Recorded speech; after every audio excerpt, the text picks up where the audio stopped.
Hello guys, welcome back to Error Genie. Today I'm going to show you how to fix GameHub Emulator not launching, crashing, or not opening on PC. Alright, let's fix this step by step. First, open the GameHub Emulator. Now go to Settings, then head over to PC Settings inside the emulator. Here's the important part.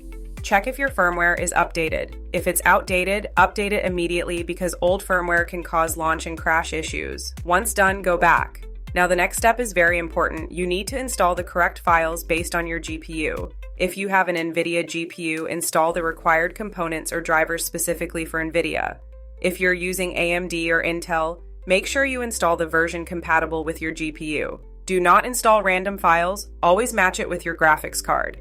After installing the correct GPU-based files, restart the emulator and launch the game again. In most cases, this alone fixes the issue and your game should launch without crashing. So that's it. Quick, simple, and effective. Thanks for watching, and don't forget to like and subscribe to Error Genie.